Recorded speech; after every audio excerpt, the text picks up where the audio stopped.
Car fundamental rights संविधान के किस भाग में दिया गया भाई ये? और संविधान ने आपको ये गिफ्ट क्यों दिया है? क्या करते हैं इस गिफ्ट का हम अपने भारत में? कभी किए हो उपयोग?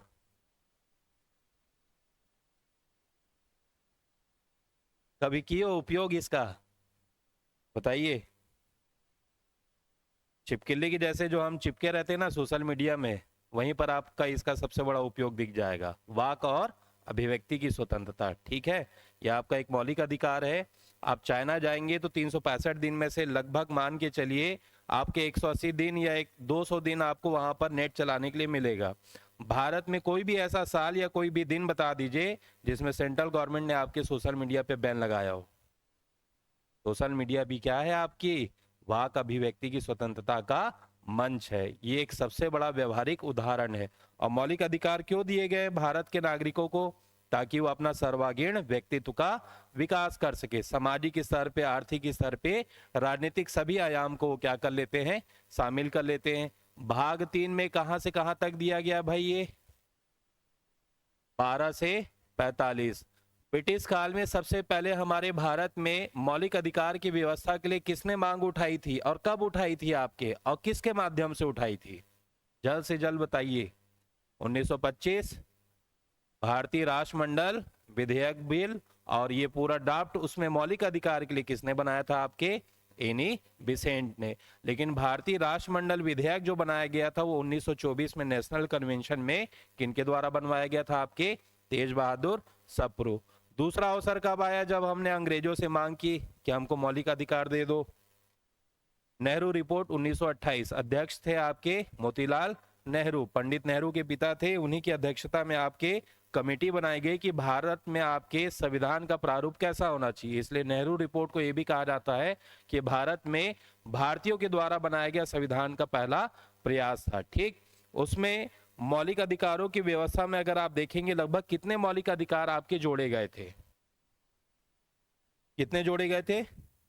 19 जोड़े गए थे। और आपकी एनी बिसेंट ने आपकी कितने मौलिक अधिकार बताए थे? 7 बताए थे। फिर 23 मार्च 1931 कौन सा अधिवेशन? कराची अधिवेशन। किसने मांग उठाई भाई? सरदार वल्लभ भाई पटेल। उस मौलिक अधिकार का ड्राफ्ट किसने बनाया था? पेपर में पूरा राइटिंग किसने की थी? आपकी पंडित जवाहरलाल नेहरू। और जब संविधान सभा बनी, संविधान सभा यानी भारत के संविधान के निर्माण के लिए भारतीयों के द्वारा बनी हुई एक आपकी समूह या संस्था, उसको हम क्या कहते हैं? संविधान सभा, जिसने हमारे भारत का संविधान बनाया था। ठीक, इसमें एक समिति बनाई गई थी जो बृहद समिति थी, मौलिक अधिकार अल्पसंख्यक समिति। इसके अध्यक्ष कौन थे? सरदार वल्लभ भाई पटेल। काम ज्यादा था पटेल जी का, इसलिए उन्होंने क्या कर दिया, उसको 2 सब कमेटी में यानी उप समिति में बांट दिया। ठीक, मौलिक अधिकार उप समिति के आपके अध्यक्ष कौन बने? जे बी कृपलानी बनाए गए। ठीक, 26 जनवरी 1950 को जब भारत में आपका इनेक्टमेंट हुआ इंडियन कॉन्स्टिट्यूशन का, तब हमारे संविधान में कितने मौलिक अधिकार थे? लेकिन वर्तमान में कितने हो गए? या 78 के बाद देखेंगे कितने हो गए? एक कम हो गया भाई। कौन है जो कम हो गया आपके परिवार में? संपत्ति का मौलिक अधिकार। और इस संपत्ति के मौलिक अधिकार को किस संविधान संशोधन के द्वारा हटाया गया? 44वें संविधान संशोधन 1978। अब वर्तमान में संपत्ति का मौलिक अधिकार क्या है? केवल एक कानूनी अधिकार है, लीगल राइट है। और कौन से आपके उसमें इसका मेंशन मिलता है? 300A में मिलता है। ठीक है, अब मौलिक अधिकार की हम विशेषता देखते हैं, फिर इसके बाद पूरे आर्टिकल को ही और इसके सिद्धांतों को देखेंगे। क्या क्या विशेषता है भारत में जो आपके मौलिक अधिकार नागरिकों के सर्वांगीण व्यक्तित्व विकास के लिए दिए गए हैं। सबसे पहली जो विशेषता आपको याद रखना है, ये बहुत व्यापक है, यह विस्तृत है, एक्सटेंडेड फंडामेंटल राइट, और स्पष्ट है। जो मौलिक अधिकार संविधान निर्माताओं ने हमारे संविधान में रखा है वो बिल्कुल क्या है? आपके स्पष्ट है, डिस्टिंक्ट फंडामेंटल राइट की श्रेणी में रखे जाते हैं। कोई भी चीज जो है छुपाई नहीं गई है, हर एक चीज को क्या किया गया? आपका स्पष्ट किया गया है। व्यापक है, क्यों है व्यापक? क्योंकि आर्टिकल 12 से 35 एक पूरा संविधान का अध्याय है या लेशन जो है आपका किसके लिए रख दिया गया? आपके मौलिक अधिकार के लिए, यानी कि अध्याय 3। स्वयं अमेरिका में भी देखोगे तो वहां के मौलिक अधिकार के लिए कोई अलग से लेशन या अध्याय वहां पर नहीं बनाया गया, लेकिन भारतीय संविधान के लिए क्या किया गया, आपका बनाया गया। और इसीलिए विश्व का सबसे बड़ा लिखित संविधान किसका माना जाता है, भारत का माना जाता है। लेकिन पहला लिखित संविधान किसका है, आपका अमेरिका का। लेकिन लिखने के बाद उसको व्यापक एक्सटेंशन करने में आपका श्रेय किसको दिया जाता है, भारतीय संविधान को। दूसरी जो सबसे महत्वपूर्ण विशेषता है, यह असीमित नहीं है, नॉट अनलिमिटेड। होता है ना, डाटा पैक डलवाते हो तो अनलिमिटेड कॉल्स, अनलिमिटेड एसएमएस, लेकिन जब मौलिक अधिकार का पैक डलाओगे तो हर चीज क्या है, लिमिटेड है वो। ठीक है, अब यहां पर असीमित नहीं है का मतलब क्या है, इसको समझना जरूरी है। ठीक, अगर हम कहते हैं कि भाई मौलिक अधिकार जो है आपके सीमित हैं, या फिर इनके कोई भी विशेष रूप से व्यापक तो है, विस्तृत तो है, वृहद है, लेकिन इनकी एक निश्चित सीमा है। क्यों है भाई, यानी कि असीमित नहीं है बल्कि क्या है, ये सीमित है। सही कथन क्या रहेगा भाई, सीमित है। कैसे है भाई, लिमिटेड। क्योंकि भारत में जो आपको मौलिक अधिकार दिए गए हैं, जैसे हम आर्टिकल 19 में स्वतंत्रता को देखेंगे, ठीक है, आपको भारत में कहीं पर भी जाकर के निवास करने का अधिकार है, लेकिन जो ट्राइब्स एरिया है वहां पर आप स्थानीय प्रशासन की अनुमति के बिना नहीं जा सकते। भारत का सबसे फेमस पॉइंट जो माना जाता है इसके लिए, वो है अंडमान निकोबार। भारत की सबसे कम जनजाति जिसके जो आपके विशेष नाम से जानी जाती है, ओंगे, सुने कभी नाम, शैम्पेन, स्टेनले, ये तीन विशेष आपकी ट्राइब्स है, जनजाति है, जो अंडमान द्वीप में आपके क्या है, निवासरत है। स्टेनले तो बहुत खतरनाक मानी जाती है, अगर आप उनको दिख भी गए उनके द्वीप में तो आपको तीर मार के मार देंगे वहां पर, और कोई भी उनके ऊपर जो है आपकी भारत सरकार कार्रवाई नहीं करेगी, क्योंकि गलती तीर मारने वाले की नहीं है, उस जाने वाले व्यक्ति की है, क्योंकि वो क्या है, प्रोहिबिटेड एरिया है। यानी भारत में अगर आप देखेंगे घूमने की स्वतंत्रता दी गई, लेकिन हर एक स्वतंत्रता के साथ में क्या है, लिमिटेशन बनाई गई है। कुछ ऐसे ट्राइब्स एरिया है जहां पर व्यक्ति जो है सीधे सीधे नहीं जा सकता। आपका अबूझमाड़ हो गया, अबूझमाड़ क्षेत्र भी देखेंगे, ऐसा नहीं है कि ओपनली है, वो ट्राइब आपके बकायदा एडमिनिस्ट्रेशन के अंतर्गत, वहां पर आपको जाने के लिए क्या चाहिए, डेंस एरिया में अनुमति चाहिए। ठीक है, इसलिए कहा जाता है कि भारतीय संविधान में जो मौलिक अधिकार है वह असीमित नहीं है। बहुत सारे ऐसे मौलिक अधिकार है जिन पर जो है सरकार जो है कुछ सीमाओं पर क्या कर सकती है, आपके रोक लगा सकती है। मौलिक अधिकारों को कुछ समय के लिए क्या किया जा सकता है, रोका जा सकता है। बोलने की आजादी है, बोलने की आजादी है, तो कबीर के जैसे, दोहे के जैसे अगर बोलोगे ऐसी मीठी वाणी कि सबका आपा खोए तो ठीक है, लेकिन ऐसी वाणी बोल दे रहे हो जिससे सभी का आपा भड़क जाए, तो फिर आपकी स्वतंत्रता वहां पर क्या हो जाएगी, सीमित कर दी जाएगी। ठीक है, भारत में राष्ट्र विरोधी आपके बोलने पर जो है सरकार प्रत्यक्ष रूप से आपकी इस मौलिक अधिकार को क्या कर देगी, लिमिट कर देगी। इसलिए क्या कहा गया है, मौलिक अधिकार जो है असीमित नहीं है बल्कि क्या है, आपके सीमित है। ठीक है, अगली विशेषता देखेंगे तो ये केंद्र व राज्य की शक्तियों में प्रतिबंध लगाते हैं। This rights will be prohibition in central and state government power. प्रतिबंध लगाते हैं, किस चीज पे प्रतिबंध लगाते हैं, इसको अच्छे से समझ जाइएगा। मौलिक अधिकार के विरुद्ध नियम बनाने पर कोई भी केंद्र या राज्य सरकार जो है मौलिक अधिकार के विरुद्ध या इसके अगेंस्ट में कोई भी नियम या कानून नहीं बना सकती, नियम या कानून नहीं बना सकती। इसलिए एक विशेषता के रूप में लिया जाता है मौलिक अधिकार के कि यह मौलिक अधिकार जो केंद्र व राज्य की शक्तियों में क्या लगाते हैं, प्रतिबंध लगाते हैं। किस प्रकार की शक्तियों में, वो शक्तियां जो मौलिक अधिकार के विरुद्ध उनको नियम या कानून बनाने की क्या देती है, शक्ति देती है। ठीक, समझ में आया। चलिए इसके बाद अगली विशेषता देखते हैं। मौलिक अधिकार यह राज्य व व्यक्ति के विरुद्ध, राज्य व व्यक्ति के विरुद्ध संविधान द्वारा दिए गए हैं, संविधान द्वारा दिए गए अधिकार हैं। इसकी पहली विशेषता से ही ये चीज आपकी जुड़ी हुई है। भारत में अगर आप देखेंगे मौलिक अधिकार का हनन जो है, आपके जो 6 मौलिक अधिकार हैं, उस मौलिक अधिकारों का हनन जो है ना तो सरकार कर सकती है। यहां राज्य का अर्थ क्या रहेगा? जब भी मैं राज्य बोलूं तो आप समझ जाइएगा वो गवर्नमेंट की ही बात की जा रही, ठीक है? ना तो सरकार ना ही कोई प्राइवेट व्यक्ति जो है आपके मौलिक अधिकारों को क्या कर सकता है, आपसे अलग नहीं कर सकता, ठीक? और इसीलिए कहा जाता है कि भारत में जो मौलिक अधिकार है वो राज्य व व्यक्ति के विरुद्ध दिए गए। सबसे अच्छा उदाहरण है व्यक्ति के विरुद्ध में अगर आप देखेंगे आर्टिकल 23 और 24, बाल श्रम दिया हुआ है भाई। अब बाल श्रम 14 साल से कम उम्र के बालकों को कोई भी व्यक्ति जो है संकटपूर्ण अभियोजन में यानी खतरनाक कार्यों में नहीं लगा सकता। तो किसी भी बच्चे को काम लगाएगा तो कौन लगाएगा भाई? प्राइवेट पर्सन ही लगाएगा, ठीक? राज्य के विरुद्ध क्या मिला हुआ है भाई? आर्टिकल 20 और 21, ठीक? जीवन और स्वतंत्रता का अधिकार। एक तो सरकार किसी भी व्यक्ति को अगर उसके जीवन से अगर वो अलग करती है तो बकायदा विधिक कार्यवाही के माध्यम से करेगी। मैंने आपको मुंबई आतंकवादी हमला बताया था, मोहम्मद कसाब ने ये काम किया, सीधे सीधे फांसी में लटका देना था, नहीं, लेकिन 20,000 पन्ने की उसकी चार्जशीट बनाई गई, बकायदा अदालत में एक प्रक्रिया चली, उसके बाद ही उसके जीवन से उसको क्या किया गया, आपका अलग किया गया। तो ये क्या है भाई? राज्य के विरुद्ध है, ठीक?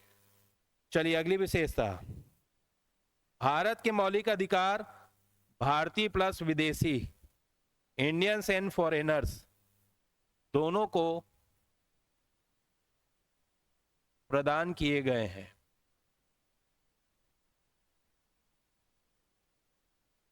ये मत सोचिएगा कि केवल भारत में भारतीयों के लिए ही, भारत के नागरिकों के लिए मौलिक अधिकार हैं। कुछ ऐसे अधिकार हैं जो प्राकृतिक अधिकारों की श्रेणी के अंतर्गत मौलिक अधिकार में शामिल हो गए, इसलिए वो भी आपकी किसको मिल जाते हैं? आपके विदेशियों को मिल जाते हैं। जैसे विदेशियों को दिया गया अगर आप देखेंगे तो आर्टिकल 20 और 21। केवल ऐसे मौलिक अधिकार जो भारतीयों को दिए गए वो विदेशियों को नहीं दिए गए। 29, 30, बढ़िया। आर्टिकल 15, 16, 19, 29, 30, ये इतना अच्छा एक सीक्वेंस है आर्टिकल का कि एक बार आप राइट डाउन कर लीजिए, 2 बार इसको बस सीक्वेंस को पढ़िए, कभी नहीं भूलेंगे कि भारतीयों को दिए गए मौलिक अधिकार कौन से है? आर्टिकल 15, 16, 19, 29, 30। जैसे एक अपने आप स्वर बन रहा है, लय बन रहा है, किसी गाने का एक अंतरा बन रहा है, ठीक है? तो कौन से भारतीयों को दिए गए हैं? खत्म। विदेशियों का अगर बोलेंगे तो 20 और 21, विधि के विरुद्ध और जीवन का स्वतंत्रता का जो मौलिक अधिकार है 20, 21, ये आपके विदेशियों को दिया गया। यानी सिद्ध हो जाता है कि भारतीय प्लस आपके विदेशियों को भी दिए गए। अब विदेशी कौन होगा? फॉरेनर किसको कहेंगे? जो दूसरे देश से आया है।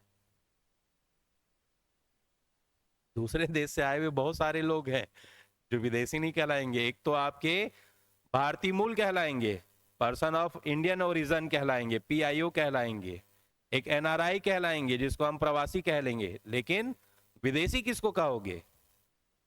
जो आपके भारत से किसी भी प्रकार से नहीं जुड़ा हुआ, उसकी 3 पीढ़ियां भी जो है आपके भारत में नहीं रही है, ना ही उनके दादा दादा नानी कोई भी जो है आपके भारत में पैदा हुआ होगा।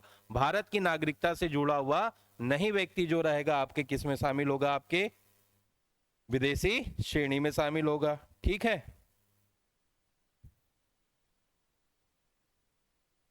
चलिए, तो ये एक विशेषता हो गई। तो पहली विशेषता क्या रही? मौलिक अधिकार क्या है भाई?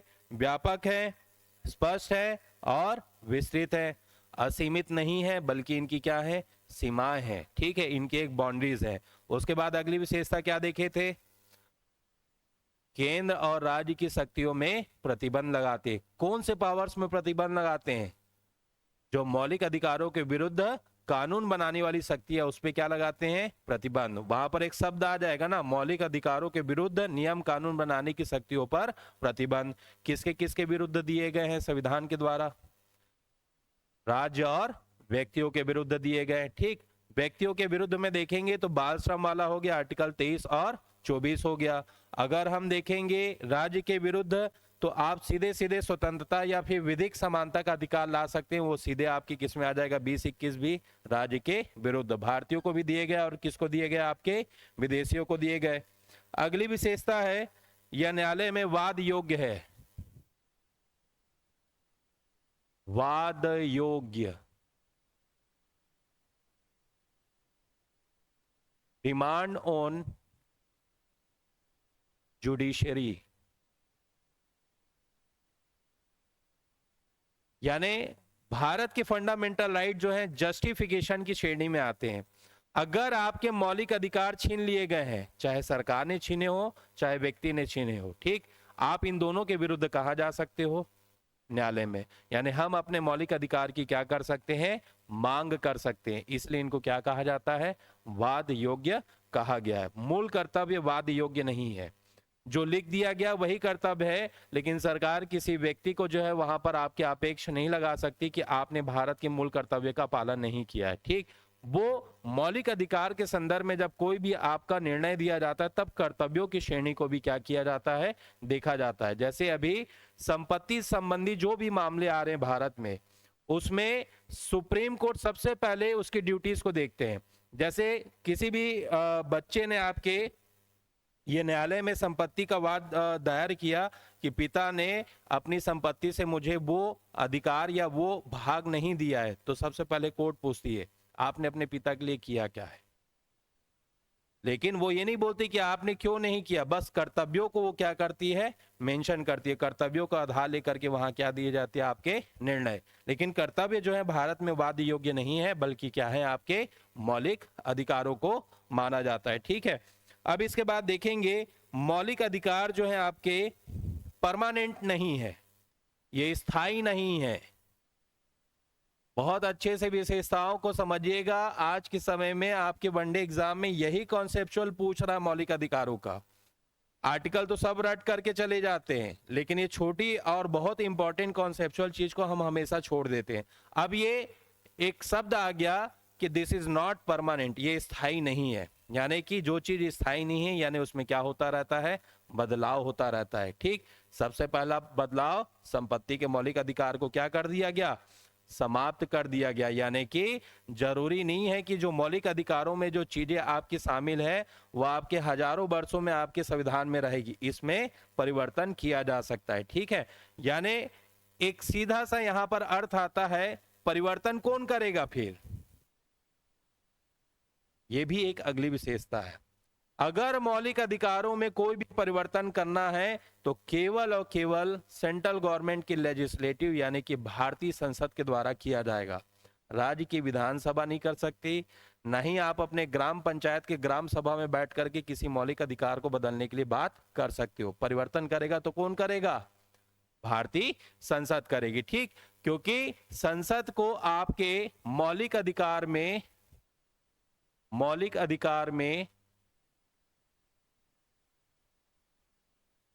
संशोधन का अधिकार है। और सबसे अच्छा उदाहरण है आपका 44वां संविधान संशोधन 1978। मौलिक अधिकार के आपकी श्रेणी में संपत्ति के मौलिक अधिकार को क्या कर दिया गया, समाप्त कर दिया गया। शिक्षा का मौलिक अधिकार, 6 से 14 वर्ष के बालकों को निःशुल्क अनिवार्य शिक्षा का अधिकार रहेगा। यह आपके आर्टिकल 21A में जोड़ा गया है मौलिक अधिकार में। तो ये काम किसने किया, आपके। लेकिन संसद क्या चीज नहीं बदल सकती मौलिक अधिकार के, उसको दिया गया है कि आप उसमें परिवर्तन कर सकते हो, संशोधन कर सकते हो। इसलिए मौलिक अधिकार स्थायी नहीं है, इनमें बदलाव आता रहता है। लेकिन किस चीज को आपके बदल नहीं सकती है संसद, मूल संरचना को। इसको याद रखिएगा, संसद मौलिक अधिकारों में परिवर्तन कर सकती है, संशोधन कर सकती है, नए मामलों को ला सकती है, पुराने चीजों को हटा सकती है। लेकिन ऐसी क्या चीज है मौलिक अधिकार की जिसको कभी भी संसद के द्वारा नहीं बदला जा सकता। वो है मूल संरचना या मूल ढांचा। मौलिक अधिकार की मूल संरचना या मूल ढांचा को कभी भी नहीं बदल सकते। अब वो क्या है मूल संरचना मूल ढांचा? मौलिक अधिकार में देखेंगे तो स्वतंत्रता का जीवन और स्वतंत्रता का अधिकार, जो मानव अधिकार की श्रेणी में इंटरनेशनल लेवल पे आपके पूरे ऑल ओवर वर्ल्ड में आपके फेमस है, जो मौलिक अधिकार में भी प्राकृतिक अधिकार के रूप में शामिल हो जाते हैं, उस मूल ढांचे को जो है आपके संसद कभी भी बदल नहीं सकती है। ठीक है, वही क्या कहलाएंगे आपके मौलिक अधिकार का मूल संरचना या मूल ढांचा, जो प्राकृतिक व मानव अधिकार की श्रेणी में सार्वभौमिक रूप से आपके क्या है शामिल है। इन्हें किसी भी प्रकार से संसद के द्वारा नहीं बदला जा सकता। ठीक है, तो ये स्थायी नहीं है भाई, यानी कि क्यों नहीं है? संसद संशोधन के द्वारा जो है आपके मौलिक अधिकारों में प्रारूपों को बदल सकती, इसलिए ये स्थायी नहीं है। यानी मौलिक अधिकार क्या है फिर? अस्थायी है। ठीक, इसका दूसरा सिक्के का पहलू क्या होगा? मौलिक अधिकार क्या है? अस्थायी है। बहुत ध्यान से समझिएगा इन विशेषताओं को, यहीं पर गलती होती है जब एग्जाम में आता है तो। ठीक है, चलिए इनकी प्रकृति या नेचर, अगली विशेषता मौलिक अधिकार की प्रकृति। ये नकारात्मक और सकारात्मक दोनों है, अच्छे से याद रखिएगा। अधिकांश बुक में केवल एक ही शब्द लिखा रहता है, चाहे कोई सी भी आप टेक्स्ट बुक को पढ़ लीजिए।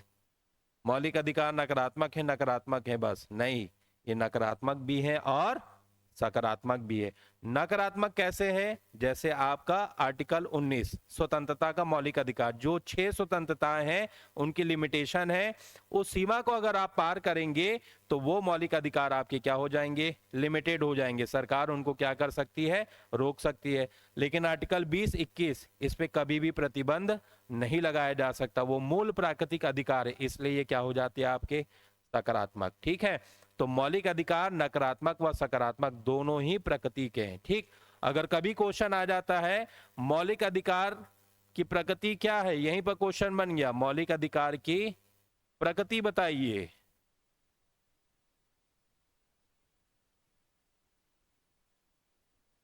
पहला है भाई, यह सकारात्मक है।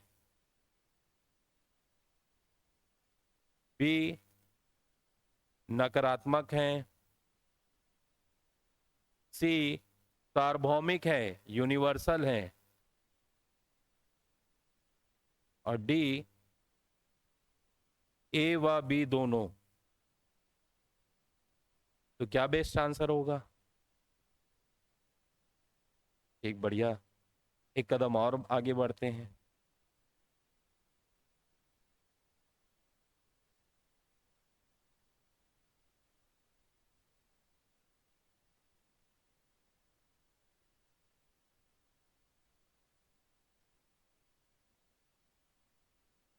अब क्या लोगे? परीक्षा यानी पर की इच्छा, आपकी इच्छा नहीं चलेगी वहां पर कि जा रहे हैं एग्जाम से पहले हनुमान मंदिर व हनुमान चालीसा पढ़ रहे हैं, सर मैं जो अर्जुना का पढ़ा हुआ हूँ, जो क्लास में पढ़ा हुआ हूँ वही क्वेश्चन देना, वही क्वेश्चन देना। तो ये नहीं होगा। अब क्या लोगे? चलो,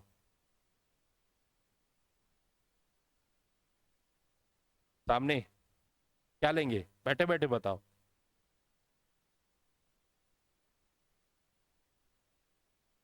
डी, ठीक पीछे गर्ल्स।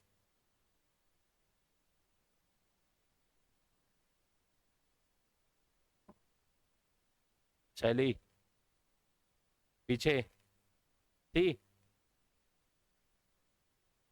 एक बार लेना है, दो बार ओएमआर में काला पीला करने के लिए नहीं मिलेगा।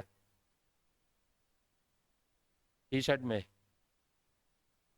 पीछे, सबसे पीछे श्रीपति ना।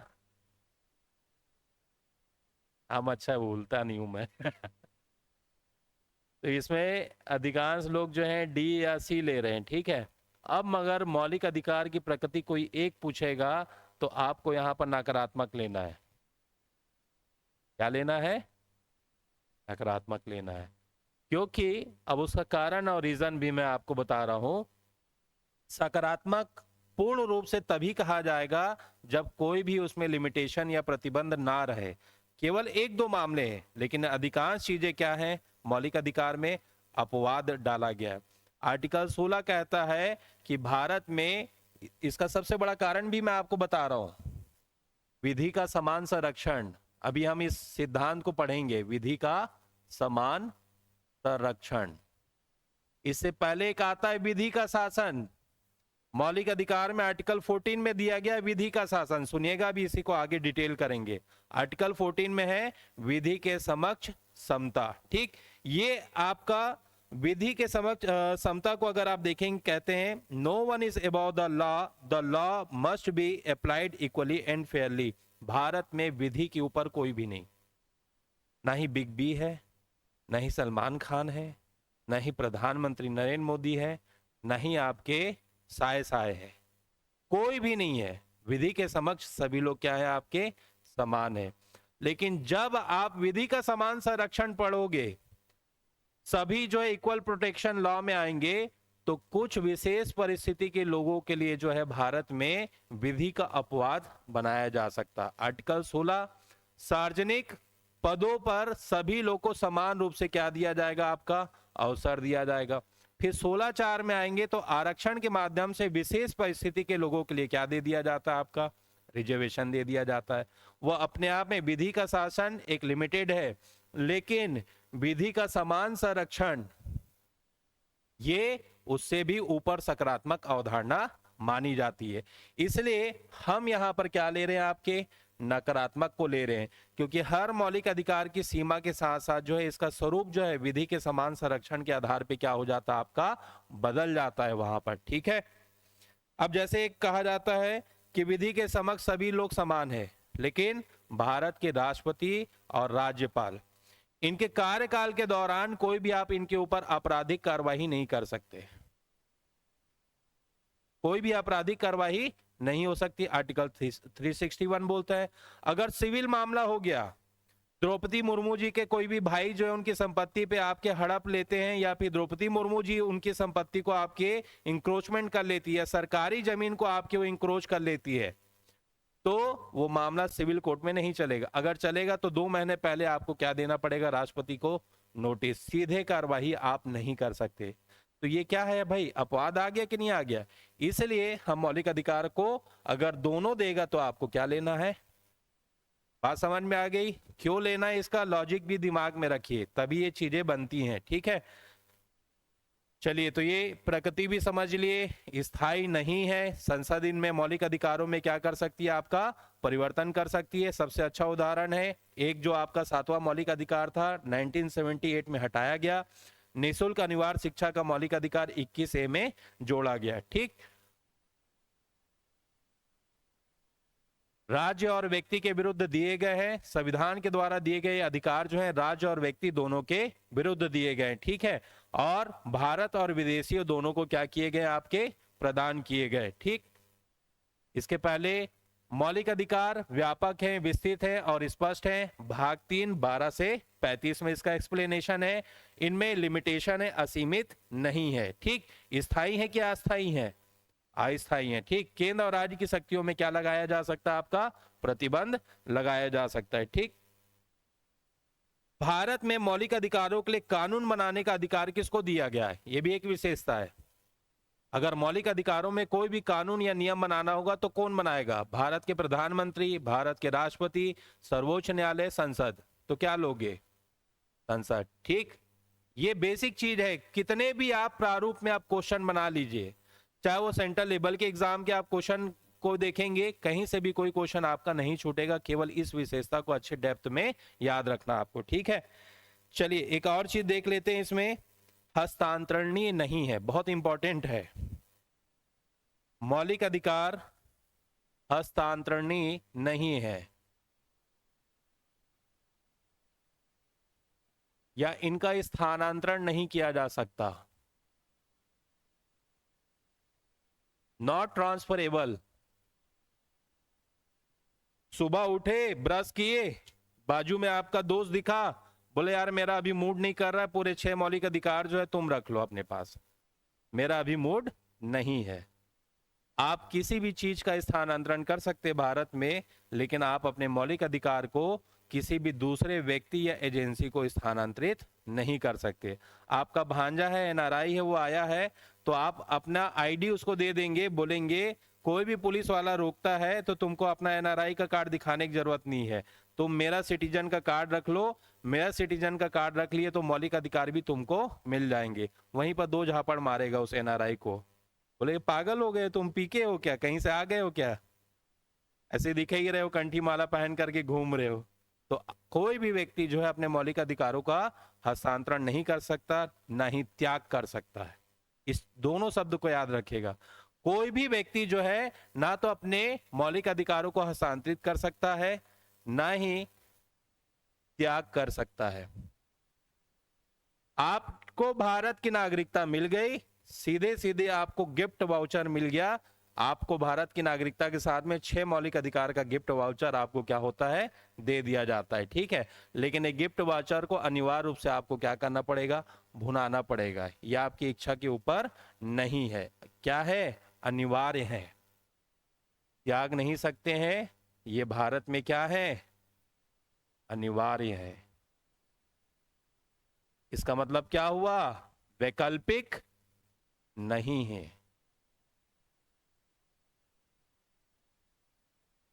ठीक, समझ में आया विशेषता। अब चलिए सीधे हम आगे बढ़ते हैं अपने मौलिक अधिकारों के पूरे सेट के लिए। सबसे पहले हमें देखना है अपने मौलिक अधिकार में आर्टिकल 12। अब सीधे हमें पूरे आर्टिकल्स को समझना है। इसमें आर्टिकल 12 to 35, 12 से 35 में इसका क्या किया गया, आपका वर्णन किया गया। और इसीलिए मौलिक अधिकारों को सबसे ज्यादा क्या कहा जाता है, आपका विस्तृत और बृहद माना गया है, ठीक है। पहले देखेंगे आर्टिकल 12। मेंस में जब पढ़ते हैं तो थोड़ा सा डिक्टेशन ज्यादा करते हैं, लेकिन हमारा वनडे एग्जाम के लिए तो मूल चीजों को समझते हुए चलना, ठीक है। आर्टिकल 12, पूरे संविधान में कहीं पर भी ऐसा कोई प्रावधान या फिर आपका मेंशन नहीं मिलेगा जहां पर राज्य को डेफिनेशन के माध्यम से समझाया गया हो। यहां पर आर्टिकल 12 में किसका अर्थ बताया गया भैया, आपका राज्य, राज्य यानी स्टेट। और स्टेट में अगर आप देखेंगे, सीधे सीधे अगर हम देखेंगे, एक सामान्य भाषा में हम जो बोलते हैं सरकार, सरकारी जो व्यवस्था है उसको आप नागरिक शास्त्र में देखेंगे किस नाम से पुकारा जाता है, आपका राज्य के नाम से पुकारा जाता है। और राज्य के लिए एक अनिवार्य जो माना जाता है, कोई भी आपका सामान्यतः भौगोलिक क्षेत्र राज्य कब बनता है, जब उसके पास एक निर्धारित क्या हो, उसका जियोग्राफिकल एरिया हो, भौगोलिक क्षेत्र। दूसरा, उस क्षेत्र के अंदर में क्या रहना चाहिए भाई, जनसंख्या। भेड़ बकरी से थोड़ी बनेगा राज्य, इंसानों की जनसंख्या होनी चाहिए, ह्यूमन पॉपुलेशन होना चाहिए। तीसरा क्या होनी चाहिए, सोवर्जिनिटी होनी चाहिए, यानी संप्रभुता होनी चाहिए। उस निर्धारित भौगोलिक क्षेत्र के अंतर्गत जो है आपके रहने वाले जो लोग हैं वो अपने प्रतिनिधित्व में क्या चुनते हैं, आपके सरकार का चयन करते हैं। और वो सभी प्रकार के आंतरिक और बाह्य निर्णय लेने के लिए क्या होती है, आपके स्वतंत्र होती है। इससे क्या बनता है, आपका राज्य बनता है, ठीक। जब इसमें एक शब्द और जोड़ दोगे इन तीनों चीज के साथ में, उसका एक सांस्कृतिक पहलू भी अगर उसमें जुड़ जाएगा तो उसे राज्य नहीं कहेंगे, बल्कि क्या कहेंगे, क्या कहा जाएगा, राष्ट्र कहा जाएगा, ठीक है। और देसी बोलचाल की भाषा में आप इसको क्या कहते हैं, देश कहते हैं। नागरिक शास्त्र में जब हम पढ़ते हैं, जब कोई भी भौगोलिक क्षेत्र है उसमें एक निर्धारित जनसंख्या रह रही है और निर्धारित जनसंख्या के द्वारा एक समूह को अपने उस भौगोलिक क्षेत्र के आंतरिक और बाह्य निर्णय लेने की स्वतंत्रता दे दी जाए, तो उसे हम क्या कहते हैं, राज्य कहते हैं। और इस राज्य में अगर आप एक सांस्कृतिक आधार दे दें, ये सभी चीज जो बन रही है या तो भाषा के आधार पे या धर्म के आधार पे बन रही है या उनकी सांस्कृतिक मान्यता के आधार पे, तो वो क्या कहलाएगा, आपका राष्ट्र कहलाएगा, ठीक है। भारत एक राष्ट्र है कि राज्य है, संविधान के दृष्टिकोण में बहुत बड़ा मुद्दा चलता रहता है ना मीडिया में। संविधान के दृष्टिकोण में भारत जो है आपका एक राष्ट्र है कि राज्य है, संविधान के दृष्टिकोण से भारत एक राष्ट्र है कि राज्य है? संविधान जो है भारत को एक राज्य मानता है, ठीक। लेकिन एक राजनीतिक दल है, वो भारत को राज्य नहीं बल्कि क्या कहते हैं, राष्ट्र कहते हैं। उसमें एक शब्द जुड़ जाता है, हिंदू राष्ट्र। हिंदू क्या है आपका? सांस्कृतिक आधार पे धर्म है। एक क्या है आपका? कल्चरिस्टिक आधार, सनातन संस्कृति का आपका देश। तो राजनीतिक दल जो है अपने उसमें एजेंडा के अनुसार इसको क्या कहते हैं? राष्ट्र कहते हैं। किस आधार पे कहते हैं? क्योंकि ये हिंदू या सनातन धर्म का आपका क्या है? लोगों का देश है, इसलिए उसको क्या कहा जाता है? आपका राष्ट्र। लेकिन संविधान इसे क्या मानता है? आपका राज्य। क्योंकि भारत में क्या है आपका? धर्म के प्रति निरपेक्ष है। संविधान जो है धर्म के प्रति क्या है? निरपेक्ष है। दूसरे ऐसे कई देश देखेंगे जहां धर्म निरपेक्षता का पालन किया गया, लेकिन कुछ ऐसे देश हैं जो धर्म आधारित ही आपके नियमों के आधार पर देश को चलाया जाता है, ठीक है। तो राज्य की परिभाषा जो दी गई है वो किस में दी गई है? आपके 12 में। अब इसमें बताया गया है कि राज्य की श्रेणी में कौन कौन आएगा। तो भारत में अगर आप देखेंगे राज्य यानी कि आंतरिक और बाह्य निर्णय लेने के लिए ये शक्ति हर 5 साल में चुनाव के माध्यम से हम किसको दे देते हैं? कितनी प्रकार की सरकारें हैं? घर की सरकार को छोड़ दीजिए, केंद्र सरकार, राज्य सरकार, है कि नहीं? इसको हम क्या कहते हैं? संघीय सरकार, फेडरल गवर्नमेंट। भारत में सरकार का स्वरूप क्या है? संघीय शासन, यानी दोहरी शासन सरकार की प्रणाली है। एक है आपके केंद्र स्तर पर जिसको हम कहते हैं केंद्र सरकार, और एक क्या है आपकी? अब राज्य की परिभाषा में इन दो सरकारों को क्या किया गया? आपका जोड़ा गया। साथ में एक सबसे बेसिक फाउंडेशन भी है जिसको हम क्या कहते हैं?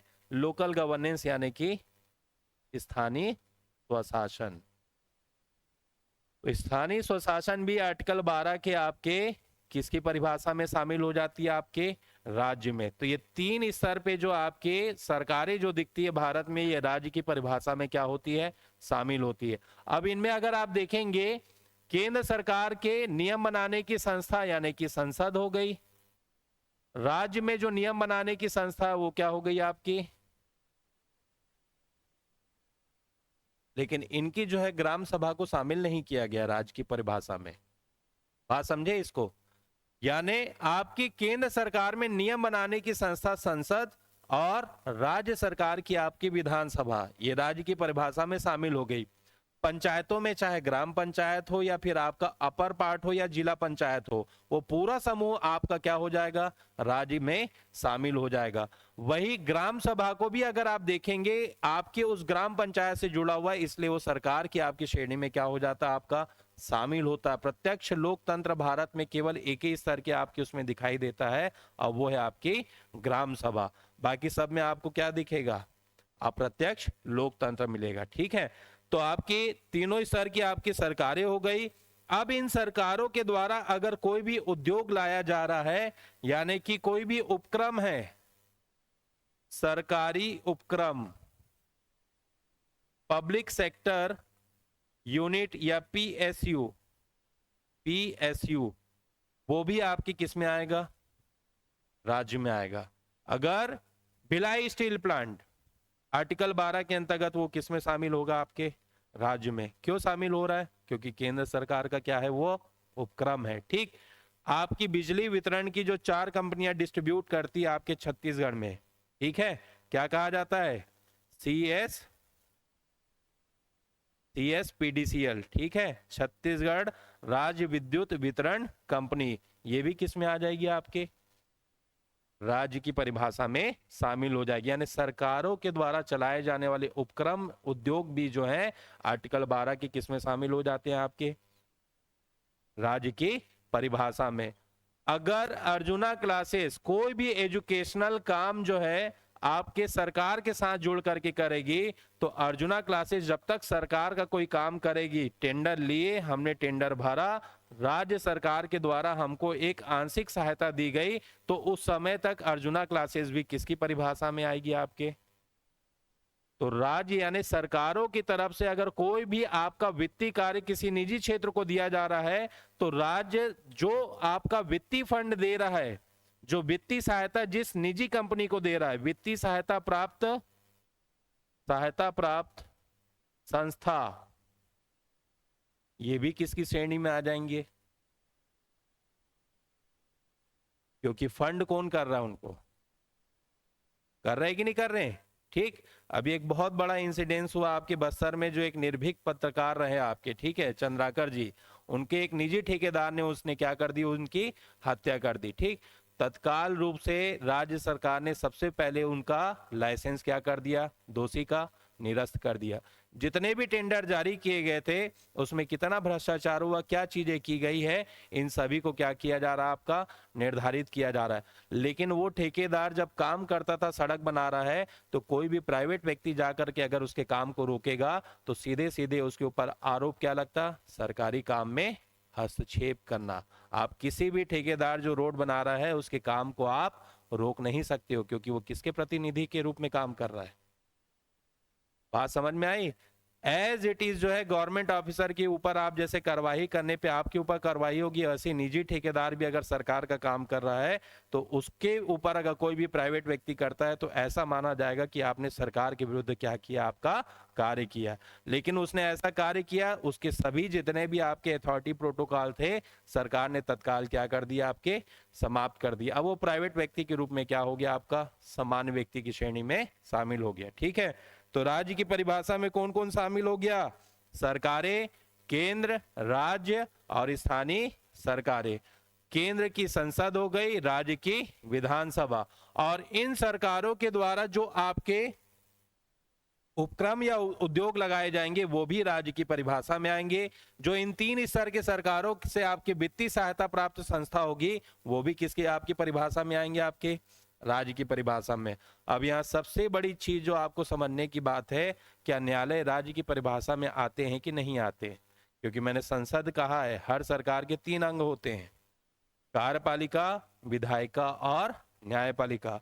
कार्यपालिका पूरे आपकी पॉलिसी बनाएगी, ठीक, वो राजनीतिक कार्यपालिका होती है।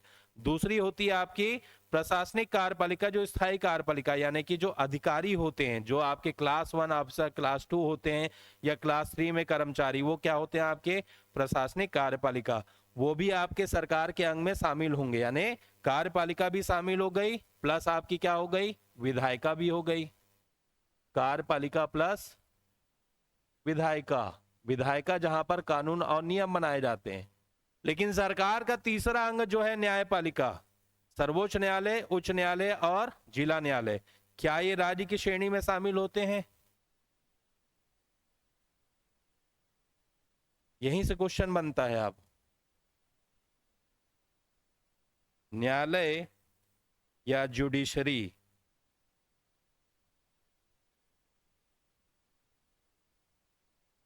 क्या राज्य के अंतर्गत शामिल है या नहीं है, बताइए।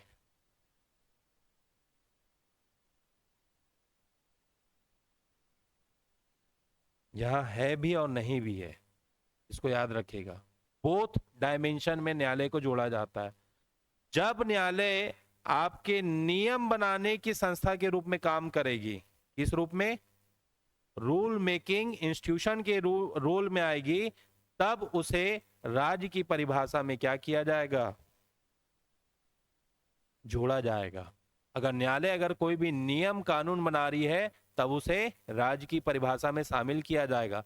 लेकिन पहले से बने हुए नियम को अगर वो लागू कर रही है तब उसे राज्य नहीं माना जाएगा। लिख लीजिए, हमेशा याद रहना चाहिए, बहुत जरूरी है। जब न्यायालय नियम बनाने की शक्ति, जब न्यायालय में नियम बनाने की शक्ति हो तब उसे राज्य माना जाएगा।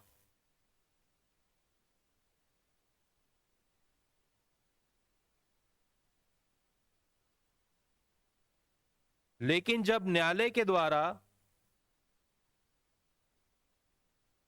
केवल संविधान के द्वारा दी गई न्यायिक शक्ति का प्रयोग किया जाए, लेकिन जब न्यायालय द्वारा संविधान द्वारा दी गई न्यायिक शक्ति, जुडिशियल पावर का प्रयोग किया जाए, तब वह राज्य नहीं माना जाएगा।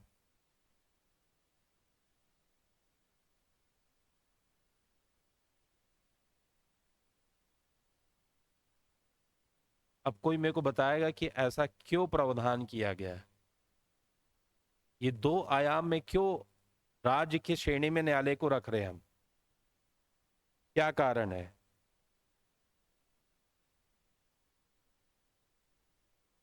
क्योंकि जब वो नियम बनाएगी तो एक सरकार के रूप में क्या हो सकती है, काम कर सकती है। और मौलिक अधिकार किसके विरुद्ध दिए गए हैं, राज्य और व्यक्ति के। लेकिन जब वो संविधान के द्वारा दी गई न्यायिक शक्ति का प्रयोग कर रही है, वो न्यायिक शक्ति का प्रयोग किसके लिए कर रही है, मौलिक अधिकारों के संरक्षण के लिए, तब उसे आप राज्य के रूप में नहीं मानेंगे। लेकिन जब वो नियम बना रही है, जिस नियम को आपके पूरे भारत में क्या किया जा रहा है, एग्जीक्यूशन किया जा रहा है, तब उसे क्या माना जाएगा, आपका राज्य माना जाएगा। और तभी तो आप कोर्ट के भी उस नियम को क्या कर सकते हो, चैलेंज कर सकते हो। इसलिए नियम बनाते समय उसे क्या माना जाएगा, आपका राज्य। लेकिन जब वो अपने जुडिशियल पावर का प्रयोग करेगी, न्यायिक शक्ति का प्रयोग करेगी, तब उसे राज्य नहीं माना जाएगा। ठीक है, तो चलिए ये आर्टिकल 12 में आपके राज्य की डेफिनेशन हो गई। अब इसके बाद आता है आर्टिकल 13।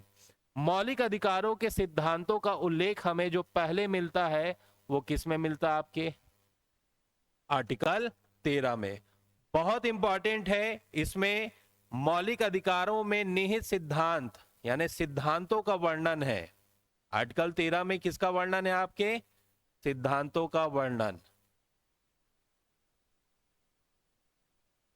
क्या क्या सिद्धांत है भाई, जुडिशियल रिव्यू, न्यायिक समीक्षा, judicial review,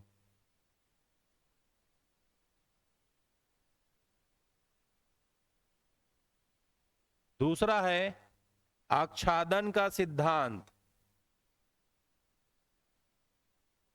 doctrine of eclipse,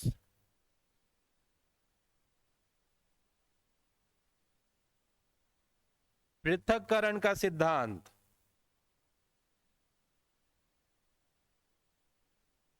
doctrine of severability,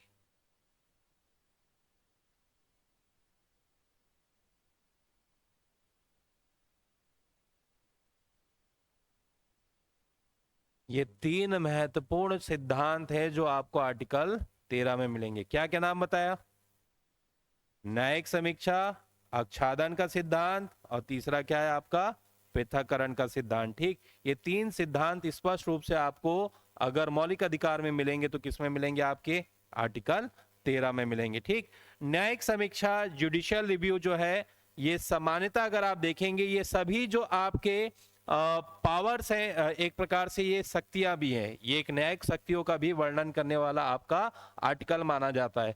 और इन सभी का जो आपका पावर्स का प्रयोग करते हैं वो कौन करता है, सर्वोच्च प्लस उच्च न्यायालय। अभी हाल ही में एक एग्जाम में मैं देखा था, बहुत अच्छा क्वेश्चन दिया था कि मौलिक अधिकार के आर्टिकल 13 के अंतर्गत दिए गए सिद्धांत से प्राप्त शक्तियों का प्रयोग कौन करता है, भारतीय संसद,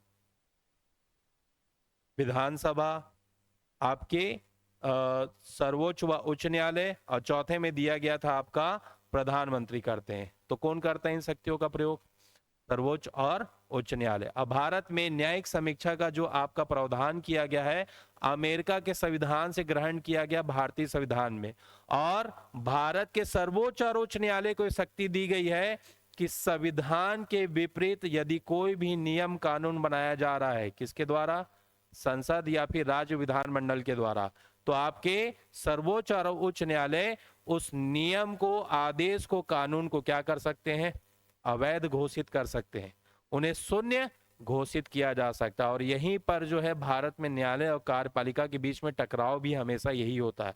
संसद में अगर कोई भी नियम कानून बना दिया गया है तो आपके आर्टिकल 13 के न्यायिक समीक्षा के शक्तियों के माध्यम से सर्वोच्च न्यायालय जो है संसद के नियम को भी क्या कर सकती है, आपके बदल सकती है। ठीक, भारत में न्यायाधीशों के चयन के लिए जो बनाया गया कॉलेजियम सिस्टम है, उसके लिए आपके केंद्र सरकार ने एक नया आयोग बना दिया था, राष्ट्रीय न्यायिक नियुक्ति आयोग अधिनियम बनाया, उसको सर्वोच्च न्यायालय ने रद्द कर दिया। इतना पावर मिल जाता है आपके भारत के न्यायालय को केवल और केवल किसके माध्यम से, आपके न्यायिक समीक्षा। तो न्यायिक समीक्षा क्या है भाई, भारत के सर्वोच्च और उच्च न्यायालय संसद के द्वारा पारित किए गए किसी भी कानून को आपके क्या घोषित कर सकते हैं, आपके अवैध घोषित कर सकते हैं या शून्य घोषित कर सकते हैं। किस आधार पर? संविधान के विपरीत होने पर। और इसीलिए भारत में सर्वोच्च न्यायालय को आपका किसका रक्षक माना जाता है? संविधान का रक्षक माना गया है। राज्य की सीमाओं के अंतर्गत अगर विधानमंडल कोई ऐसा कानून पारित कर दे रहे हैं जो भारतीय संविधान के विपरीत है, तो पहले काम जो है छोटा भाई निपटा देगा वहीं पर राज्य स्तर पे। वो कौन है? आपका उच्च न्यायालय। पूरे भारत के स्तर पे बहुत बड़ा मुद्दा आ जाएगा तो बड़ा भाई सामने आएगा, वो है आपका सर्वोच्च न्यायालय। तो भारत में संविधान के विपरीत नियमों को आपके रद्द करने की जो शक्ति दी गई है आपके न्यायालय को, उसे ही हम क्या कहते हैं? जुडिशियल रिव्यू या न्यायिक समीक्षा। पीएससी प्रीलिम्स में एक बार पूछा था आपका कि सर्वोच्च न्यायालय की न्यायिक समीक्षा की शक्ति जो है आपके, या न्यायिक पुनर्विलोकन की भी शक्ति को अगर आप देखेंगे किसमें निहित किया गया है, तो किसमें? आपके आर्टिकल 13 में। ठीक। दूसरा सिद्धांत आता है आपका आच्छादन का सिद्धांत या डॉक्ट्रिन ऑफ एक्लिप्स, इसे कहा जाता है। इसका मेंशन जो किया गया आर्टिकल 13(1) में, इसको याद रखिएगा। इसके उपभाग हैं इसी अनुच्छेद के, आर्टिकल 13(1). आर्टिकल 13(2) में किसका आपका उल्लेख है? पृथक्करण के सिद्धांत का। ठीक है। आर्टिकल 13 का उपखंड 1, इसमें आच्छादन का सिद्धांत मिलता है। 13(2) में किसका मिलता है? आपका पृथक्करण का सिद्धांत। देखिए, आच्छादन का सिद्धांत एक प्रकार से एक छाया या शेडो है। स्वतंत्रता से पहले, यहां पर एक शब्द को बस याद रखना आपको, स्वतंत्रता पूर्व ऐसे कोई भी आपके नियम, विधि या कानून जो मौलिक अधिकारों के विपरीत है, यानी 26 जनवरी 1950 के पहले, संविधान लागू होने से पहले कौन सी तिथि आएगी?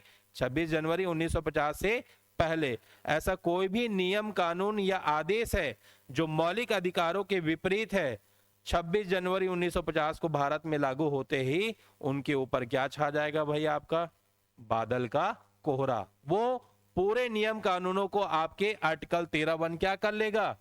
एक्लिप्स, अमावस्या में जैसे ढक जाता है ना, जो हम देखते हैं अपनी जो सूर्य की जो रोशनी है, उस प्रकार से आपके वो नियम कानून क्या हो जाएंगे? शून्य हो जाएंगे। कौन से नियम कानून? जो मौलिक अधिकारों के विरुद्ध थे या मौलिक अधिकारों के विपरीत रहे।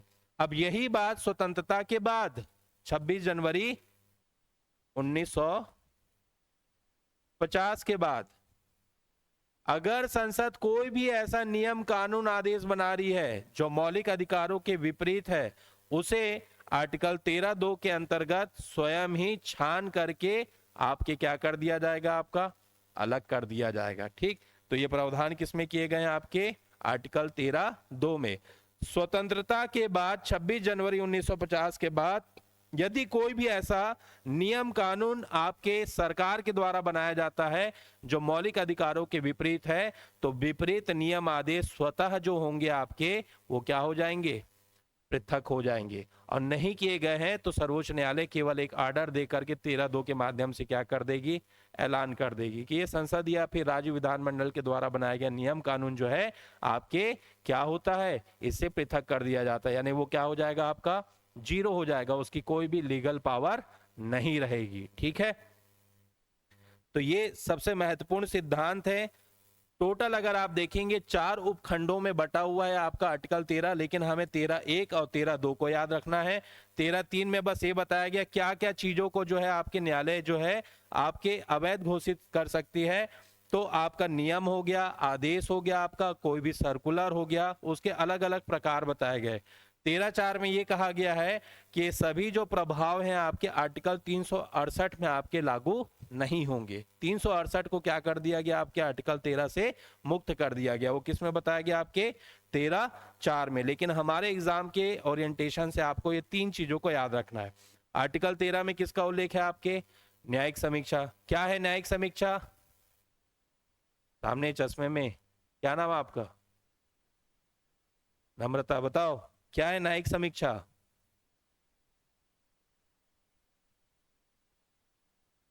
किसका द्वारा बनाए गए कानून?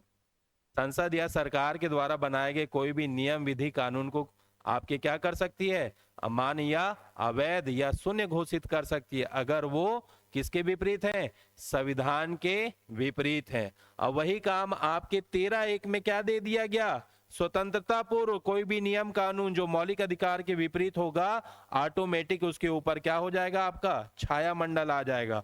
स्वतंत्रता के बाद अगर कोई भी ऐसा नियम कानून आता है जो मौलिक अधिकार के विपरीत है तो पृथक्करण के सिद्धांत से उसको छान करके, जैसे चाय बनाते हैं ना चाय पत्ती, तो चाय पत्ती छानने वाला जो आपका वर्णन है वो किसमें, आपके 13(2) में किया गया। ठीक है, तो ये आपके प्रारंभिक 12 और 13 है। फिर इसके बाद हमारे 6 मौलिक अधिकारों में पहला सेट शुरू होता है समानता का मौलिक अधिकार। अब हम सीधे अपने क्लासिफिकेशन में आगे बढ़ेंगे। समानता का मौलिक अधिकार,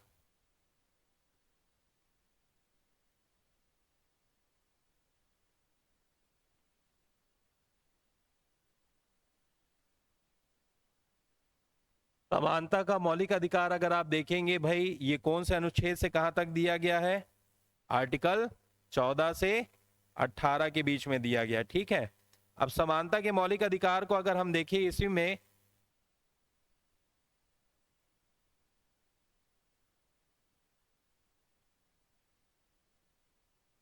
आर्टिकल 14 टू 18, 14 से 18। सबसे पहले आता है आर्टिकल 14। इसमें दो चीजें मिलती है, पहला है विधि का शासन और दूसरा है विधि का समान संरक्षण। ठीक है, विधि का शासन और विधि का समान संरक्षण हो गया। आर्टिकल 15 को अगर आप देखेंगे, भारत में राइट टू इक्वालिटी के अंतर्गत देखेंगे तो इसमें समानता, आर्टिकल 14 जो है ये विधि के समक्ष समानता दे रहा है, आपका विधि के संदर्भ में समानता। लेकिन आर्टिकल 15 किसके संदर्भ में दे रहा है, आपके सामाजिक स्तर पर। और कौन सा सामाजिक स्तर है भाई, 5 स्तर हैं इसके, धर्म, रिलीजन, मूल वंश, क्लेन, जाति यानी कास्ट, बर्थ प्लेस जन्म स्थान, और 5वें में आता है आपका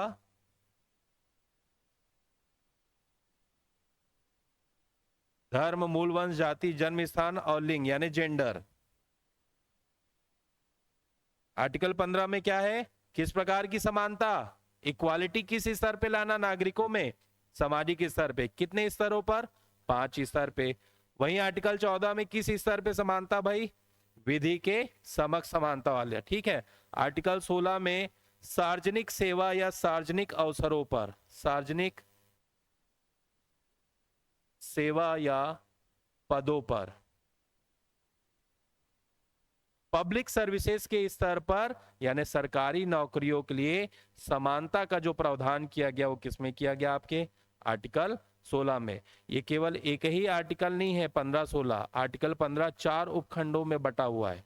आर्टिकल 16 को अगर देखेंगे तो ये 6 उपखंडों में क्या है, आपका क्लासिफाइड हो गया। पहले दिमाग में बैठाइए कि किस आर्टिकल में किस प्रकार की समानता। आर्टिकल 14 में किस प्रकार, किसके लिए समानता है भाई, विधि के स्तर पे समानता लाने के लिए मौलिक अधिकार। आर्टिकल 15 में किस स्तर पे समानता लाना, सामाजिक, कितने स्तर पर, 5। पहला है धर्म, मूल वंश, जाति, जन्म स्थान, लिंग। भारत में किसी भी परिवार में आप जा रहे हो, अगर पहली बार मिलोगे तो इसी स्तर पे आपका क्या होगा,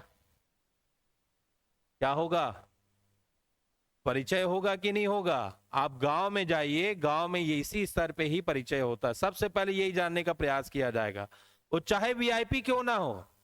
विधायक आएगा, अगर कोई बहुत बुजुर्ग है वहां पर 90 साल का, तो दादा बोलेंगे ते कौन में रहतस भाई, अगर साहू जी है तो कौन से साहू जी है, साव हस तो कहाँ के रहने वाले हस, कहाँ के रहने वाले, यानी कि क्या है, जन्म स्थान है। देखने से समझ में आ जाता है भाई कि जेंडर क्या है, महिला है या पुरुष है। आजकल वो भी मेट्रोपॉलिटन में जाओगे तो ज्यादा बाइफरकेट नहीं कर पाओगे, पुरुष जो है महिला बन जा रहे हैं, महिला क्या बन जा रहे हैं, पुरुष बन जा रहे हैं। ठीक है, चलिए आर्टिकल 17, आर्टिकल 17 में देखेंगे तो भारत में जाति के आधार पे जो भेदभाव का सबसे बड़ा जो दुष्प्रभाव माना जाता है अनटचेबिलिटी यानी कि अस्पृश्यता, एक इंसान द्वारा दूसरे इंसान को छू देने से ही वो क्या हो जा रहा है, आपका अपवित्र हो जा रहा है। जो एक मानसिक भावना जो अस्पृश्यता है उसको क्या कर दी जा रही है, भारत में समाप्त किया गया है। किसके माध्यम से, आर्टिकल 17। यानी भारत में आर्टिकल 17 एक प्रकार से किस चीज को समाप्त करने का प्रयास कर रहा है, यह भी क्वेश्चन पूछा गया था। आर्टिकल 17 भारत में किस आपके मूल समस्या को समाप्त कर रहा है, जाति व्यवस्था को समाप्त कर रहा है, धर्म की व्यवस्था को आपके समाप्त कर रहा है, मानव में आपके सामाजिक स्तर पे व्याप्त भेदभाव के घृणित आपके आधार अस्पृश्यता को समाप्त कर रहा है। तो किसको समाप्त कर रहा है, अस्पृश्यता, अनटचेबिलिटी। क्या है अस्पृश्यता, सांस्कृतिक आधारों पे मानव के बीच में भेदभाव करने की आपकी जो भावना है उसको हम क्या कहते हैं, अस्पृश्यता कहा जाता है। ठीक है। 18 में भाई उपाधियों का अंत करके, टाइटल एंडिंग, उपाधियों का अंत करके भारत में क्या लाई जा रही है भाई, समानता। अगर किसी को पद्मश्री मिला है, पद्म विभूषण मिला है, तो केवल टाइटल को आधार लेकर के समाज में वो अपना उपाधि का वाहवाही नहीं कर सकता। सामाजिक क्षेत्र को छोड़ दीजिए, लेट हो गया आपका, डॉक्टरेट किए तो डॉक्टर का आपका मिलेगा, लेकिन आप केवल उपाधियों को आधार लेकर के जो है भारत में किसी भी स्तर पे भेदभाव नहीं कर सकते। आप प्रयोग कर सकते हैं अपना उपाधि का, लेकिन उपाधि के आधार पे भारत में जो है क्लासिफिकेशन लोगों का नहीं होगा। ठीक है, चलिए इसी को आगे नेक्स्ट क्लास में हम जो है डिटेल करेंगे।